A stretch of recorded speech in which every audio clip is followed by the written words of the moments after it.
Do you want to learn the tricks that top leaders use to get the most out of themselves and their teams? Well, Naftali Hoff is here to help. Lead to Succeed picks the brains of top leaders to learn about their challenges, insights, and best practices. Here's Naftali. Hello, Lead to Succeed Nation. It's Naftali Hoff, and welcome to Lead to Succeed, episode 111. Today, I have the pleasure of speaking with Nick Jonsson. Nick is an international best-selling author and award-winning speaker, leadership keynote speaker, and executive mental health advocate. Nick is also the co-founder and MD of EGN Singapore, one of Asia's premier networking organizations. He built a caring community that provides hundreds of executives with a safe haven to share their challenges and receive support and learn from each other. Nick is passionate about raising awareness of mental health and combating loneliness in the modern business world. He recently published a book, Executive Loneliness: The 5 Pathways to Overcoming Isolation, Stress, Anxiety, and Depression in the Modern Business World, which provides practical strategies for overcoming isolation and building connections in the workplace. Nick, it's so great to have you on the show today. Fantastic to be here. Thank you for the warm welcome. Oh, it's my pleasure. And I'm going to jump right in because, you know, your bio has a lot to unpack.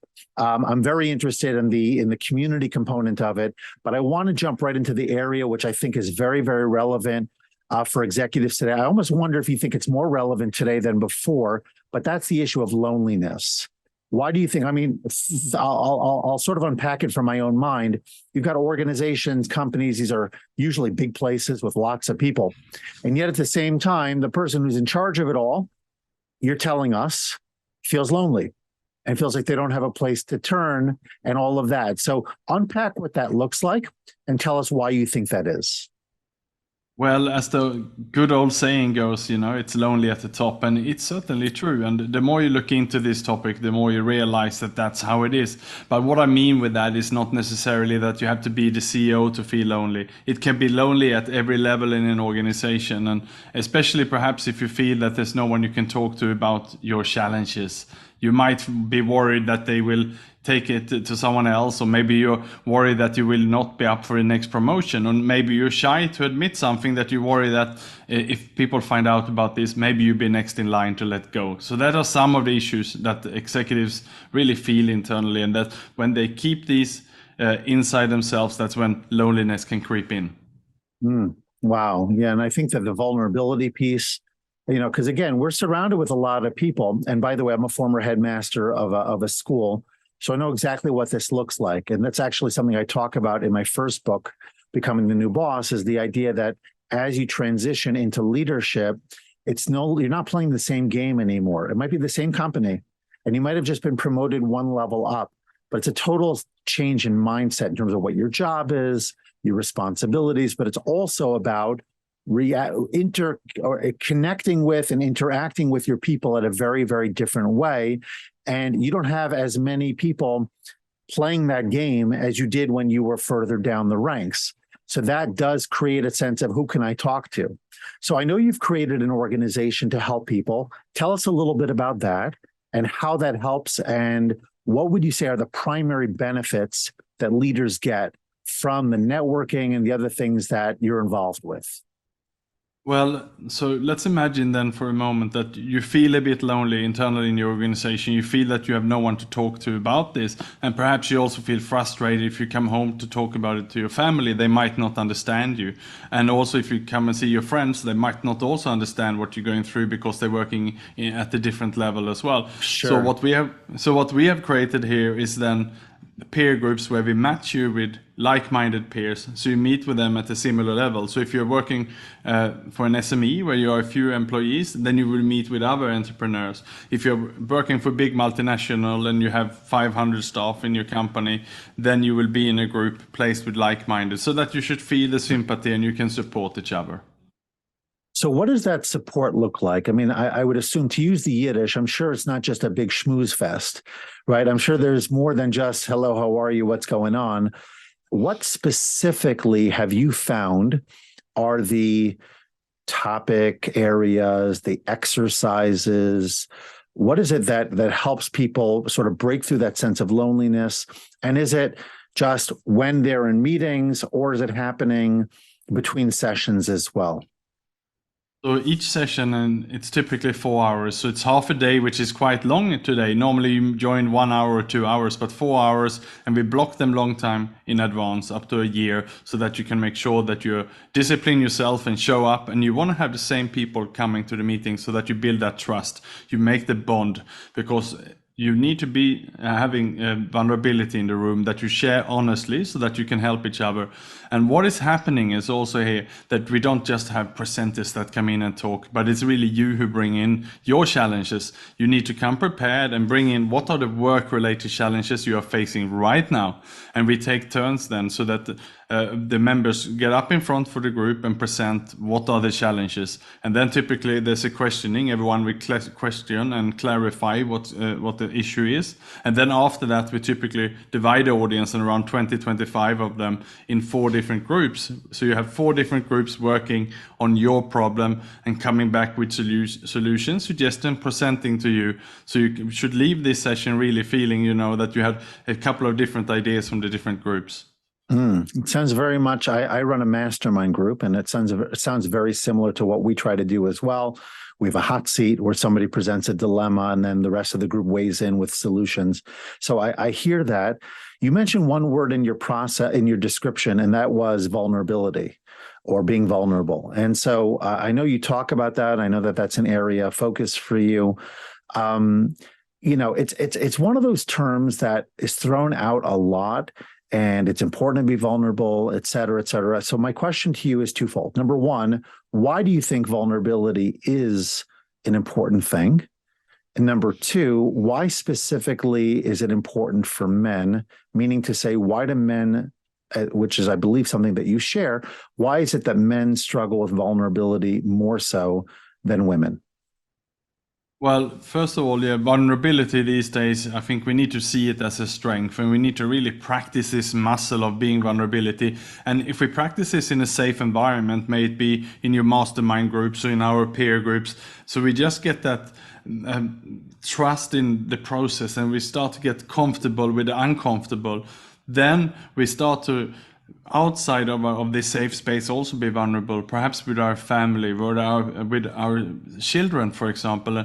And you mentioned here about men also, and it's very difficult for a boy to go to the father sometimes to cry, and vice versa. We are very close as men in these relationships. And just very briefly, I can share a very quick story here with you, because there was last week, I also have a men's group outside here where we are talking about issues. And there was a gentleman whose son is 18 years of age, and his cat have died, and they have been together for 18 years. The cat was born basically when the son was born. And he said, I know that my son is suffering inside, but it's very difficult to talk to him about this. It's hard to discuss his feelings. He's not crying openly. He's just shut down, and he's just isolating himself. So I think we just need to really create these safe places, maybe in a men's group, a peer group, a mastermind group, where we talk about our feelings and we become more vulnerable, so that we create a society where it's okay to be more open with each other.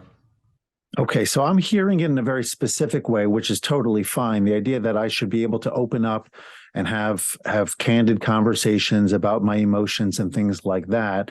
And that really is very important. I will actually share, just from my own personal experience, my parents divorced when I was very young. There was a lot of, let's call it, trauma associated with that for a variety of reasons, which I'm not going to unpack right now. But it did involve shuttling back and forth between my parents, during the course of a week. It affected my schooling. It affected my social network in terms of who my friends were and all these kinds of things. And my reaction to it, I think, just out of necessity, was to become more closed, let's say. In other words, to sort of take it in and bottle it up, and possibly take on this mindset that I don't need others because I'm just going to sort of make it work. It might have been just a macho bravado kind of thing that allowed me to get through what was otherwise a very difficult period. And there's still lingering elements to it. So there's that piece of it for sure, the ability to create a space where people can open up. But I think that vulnerability, what I see it in the broader space, and maybe you could speak to this, let's say on social media, for example, I think people sometimes even take it too far. Like they almost try to be vulnerable to get attention. But I'm talking about a little bit less dramatic than that, the more authentic version of it. Why do you think, first of all, why do you think it's important for people to be vulnerable when they communicate to their company, to their social media following or connections, et cetera? And why do you think people respond so well to that? Like, why do you think that? I mean, I've noticed it. I think a lot of people will react and engage in a vulnerable post, let's say of mine, and then a information post by comparison. And that's that. I'm just curious to know your take on that. Yes, and I certainly see that as well. And that's perhaps the reason why we're speaking today, because I made such a post back in 2019 where a friend and colleague of mine had died of suicide. I set up a fund to raise money and awareness for the cause. And what I didn't realize that after I made that LinkedIn post with a video of mine, the next day when I woke up, my whole feed was packed and I received emails and messages all over the world. It never happened before, not for any positive post or news or anything else. I've never seen anything like it. So it's certainly true that it drags that attention. What followed next was I went on live radio and newspapers. Everyone wanted to interview me. So perhaps it is almost like, people are looking for that negative news, and it's drama, and it's all these kind of things coming in these articles, and perhaps also not too many people are talking about it, and that's perhaps the attraction here.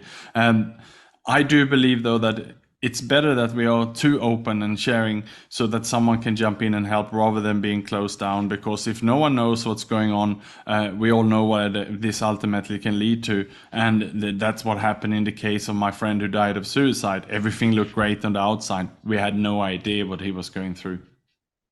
And I almost wonder if that description, I don't know your friend, his story or anything like that, but I imagine that the story itself resonated with a lot of people. I have a feeling, I don't think it's even a feeling, I think I've read it many, many times, of lots of people in general, but lots of successful people in particular, the kind of people who from the outside look like they have it all, and they're just ready to give it all up. They not just if they have suicidal tendencies, let's say, and we could go down this path a little bit. Not that this is a focused topic of suicide specifically, but I think that's let's call it the highest level of pain before people make a decision. And unfortunately, sometimes that decision could be to take their lives, which of course is very painful for everybody involved. But there's a reason it gets to that. Right? There's something going on where despite all of those external impressions or visualizations of success, the fancy sports car, the beautiful home, the great family, whatever that looks like for a person, the Instagram life, so to speak, deep down, people feel empty or broken in some kind of way. What has been your experience there? Obviously, if you're supporting CEOs and men in particular, because I think it's more prone amongst men to take that path. What is your take on all of that, and what can we do in a societal sense, systemically, to really address this issue more directly? Yes, and it is a huge issue, and I'm talking about this in my book as well, and I refer to it commonly as a smiling depression, where we live in this society where we portray something of happiness and success on the outside, which is not reflected on the inside. And that was indeed what was happening in my friends and colleagues' place as well. He had just been to Mount Everest, and he said he had the best year of his life. He had a girlfriend he loved, and he shared on Facebook just before this happened that he'd never been happier. So you're absolutely right. It's commonly that the people will show perhaps the biggest success they ever had, and then suddenly it happens.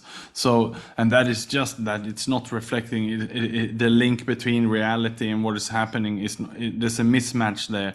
And I think if you're suffering internally, to keep up with that facade and that fake smile or the smiling depression, that is just draining. And many times also addictions comes into play, and many times sometimes it's a fine line between when a bad habit turns into addiction. And if people are suffering, they're looking perhaps everything from shopping, gambling to drugs or alcohol or any other addiction. And then it's a downward spiral from there.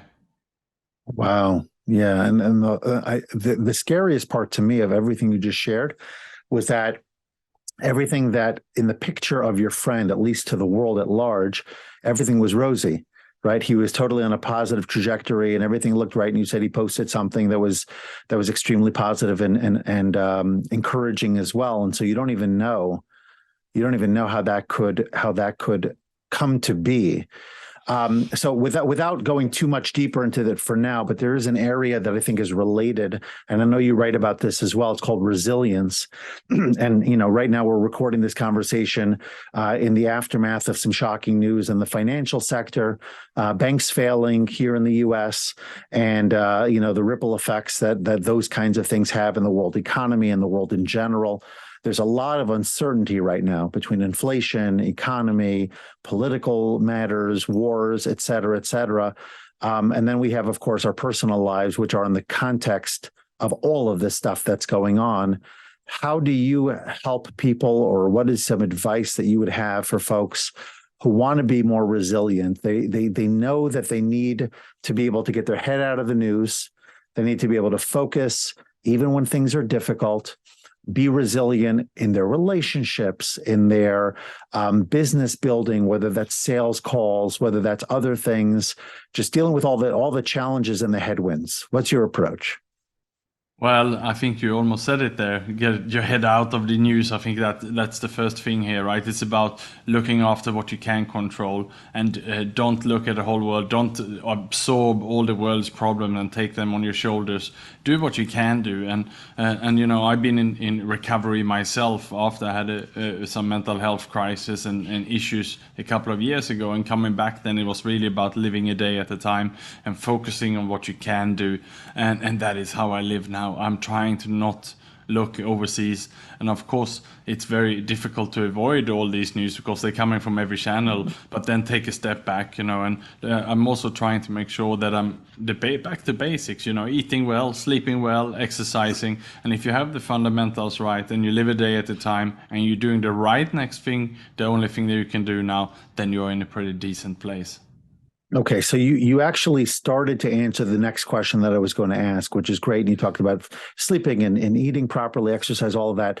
But the main question was going to focus on this idea of living one day at a time, because that is, it really is a foundational and fundamental approach, but it's not always so easy to execute because our brains don't do what we want them to do, right? And so, for example, the idea, if I tell you not to think about, to use, I'm forgetting his name, Seth Godin's example of purple cows, right? If I tell you, do not think about purple cows, your brain will only think about purple cows, right? So your brain will not listen to you the way you want it to, and your emotions follow a similar path.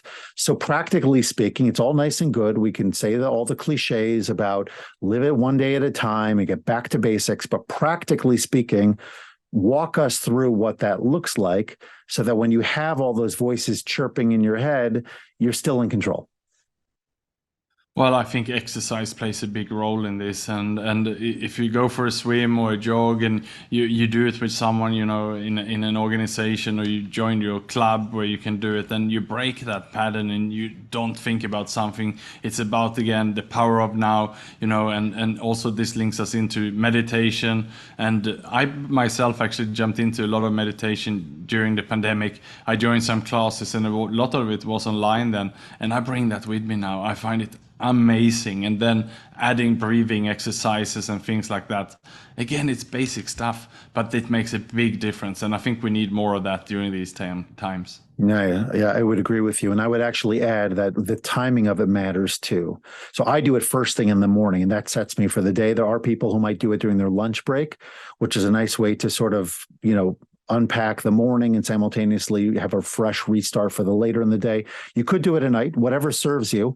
But I think the more that we align the things that are very important to us with the ideal timing physiologically for our brains, for our bodies, the more in tune we are with all of that, usually we get maximal mileage out of that. So that was really great. And I want to ask you a question. This is a little bit off the beaten path, certainly from our conversation, but maybe really could align very neatly with what we've been talking about. What's something that you believe deeply, something that you hold to be true that almost nobody agrees with? Well, I think I want to talk a little bit here about deflating the ego, and I think that's something that is difficult for many to address and look at. But I think about, admitting that perhaps they are not the center of the universe, and especially in the context of CEOs and the C-suite and senior executives, perhaps they're used to having so many people around, serving them, looking after them, then they get the VIP treatment everywhere they go. But that is not a healthy and good place to be. So it's about, again, taking a step back and deflating the ego by realizing that I'm not the center of the universe. Maybe there's a power greater than myself there. And it sounds perhaps that I'm almost coming into spirituality, and that is also what I'm hinting at here. Okay, which is totally fine by me. I think it's pretty obvious that I'm a religious person by definition. Prayer and service and community, and of course God Himself, are all central to my existence, and I don't hide that physically or otherwise. So I have no issue with going there.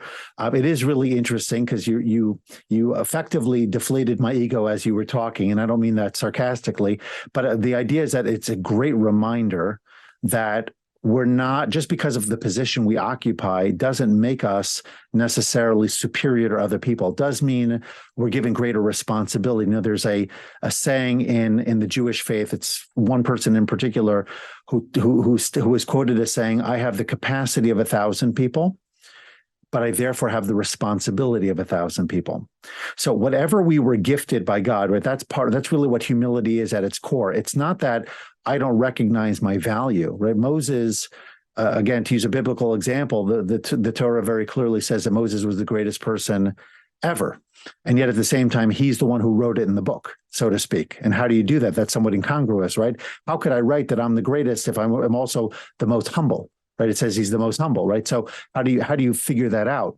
And the answer is because being humble doesn't mean you don't recognize your greatness. What it means is that you recognize that you were given these gifts, but they're there to serve others. It's not about you. And what you did effectively there, Nick, in your statement was you took the CEO and brought him or her to a place where they start to think a little bit differently. When I was head of school, I thought I was the greatest thing because everybody told me I was. And that's at least at the beginning, till I ran into some trouble.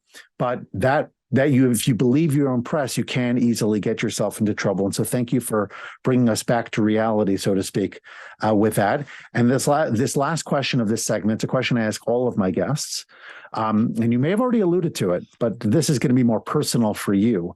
What has been your biggest mistake in your journey so far, and how have you learned from it and grown from it?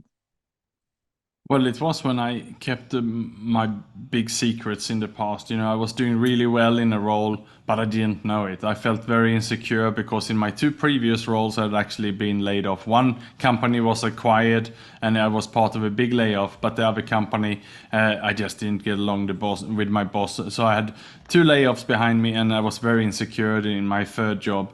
And I didn't tell anyone. And I was telling myself all these negative stories inside my own mind. It was like a tape recorder, repeating the same message. And I was just waiting for the day to come when I would be laid off again.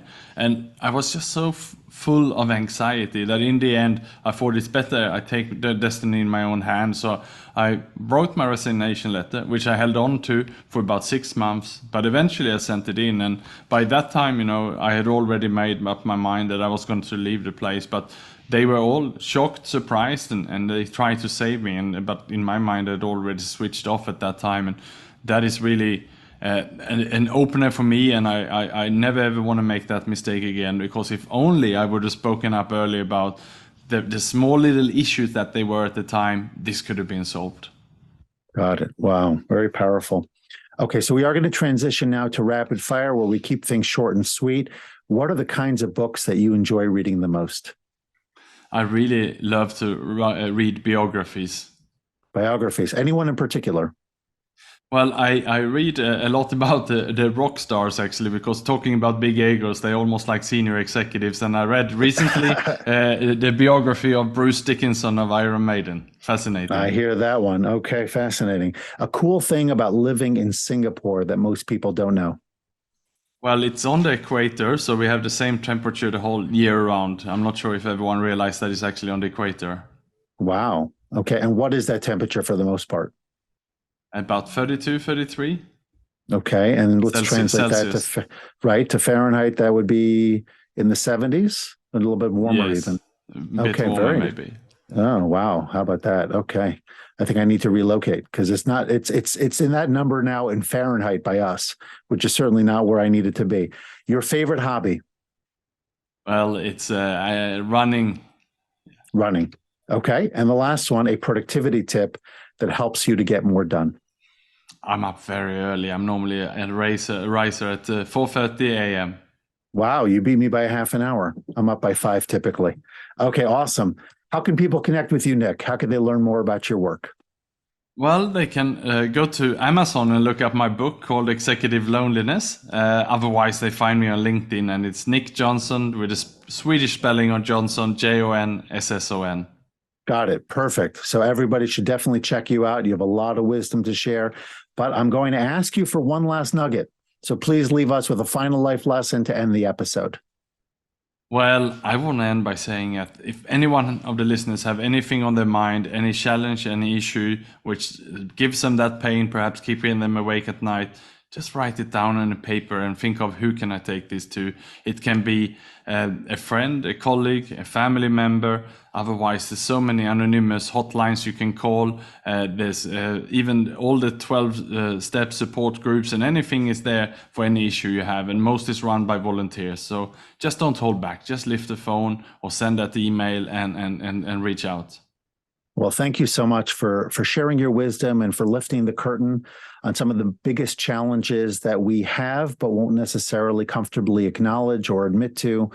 It's been a very powerful session. I'm really glad that we were able to create the time, and thank you for hopping on evening time in Singapore so that we could have this conversation. It's been a true pleasure, and I'm sure that my listeners are going to be getting a copy of your book, because with all that you dropped in just this short period of time, I can only imagine how much there is in the book itself. So thank you again for coming on Lead to Succeed today. Thanks so much for listening to this episode and for investing in yourself so that you can lead to succeed. Before you go, don't forget to subscribe, rate, and review the show. Your feedback gives the show more social proof and encourages more folks to listen.